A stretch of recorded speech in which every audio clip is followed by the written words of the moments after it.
ನದಿಯಲ್ಲಿ ಆಟವಾಡಲು ಹೋಗಿ ಇಬ್ಬರು ಯುವಕರು ನೀರು ಪಾಲಾದ ಘಟನೆ ಉಡುಪಿ ಬ್ರಹ್ಮಾವರ ಪೊಲೀಸ್ ಠಾಣಾ ವ್ಯಾಪ್ತಿಯಲ್ಲಿ ನಡೆದಿದೆ. ಮೂವರು ಯುವಕರು ಉಗ್ಗೇಲುಬೆಟ್ಟು ಪಡಿಸಾಲು ಬಳಿ ಈಜಲು ನೀರಿಗಿಳಿದಿದ್ರು. ಅದರಲ್ಲಿ ಇಬ್ಬರು ನದಿಯಲ್ಲಿ ನೀರು ಪಾಲಾಗಿದ್ರು. ನೀರಲ್ಲಿ ಪಾರಾಗಿ ಬಂದಂತ ಯುವಕ ಗಾಬರಿಯಿಂದ ಇಬ್ಬರು ಕಾಣೆಯಾದ ಬಗ್ಗೆ ಮಾಹಿತಿ ನೀಡಿರಲಿಲ್ಲ.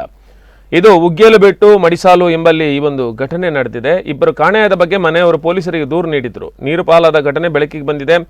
ಈಜುಪಟು ಈಶ್ವರ್ ಅವರನ್ನ ಕರೆಸಿಕೊಂಡು ಬಳಿಕ ಕಾರ್ಯಾಚರಣೆ ನಡೆಸಿದ್ದಾರೆ ಎಂದು ಶವ ಪತ್ತೆಯಾಗಿದೆ. ನೀರು ಪಾಲಾದವರು ಅನಾಸ್ ಮತ್ತು ಶ್ರೇಯಸ್ ಎಂದು ಗುರುತಿಸಲಾಗಿದೆ. ಈ ಬಗ್ಗೆ ಬ್ರಹ್ಮಾವರ ಪೊಲೀಸ್ ಠಾಣೆಯಲ್ಲಿ ಪ್ರಕರಣ ದಾಖಲಾಗಿದೆ.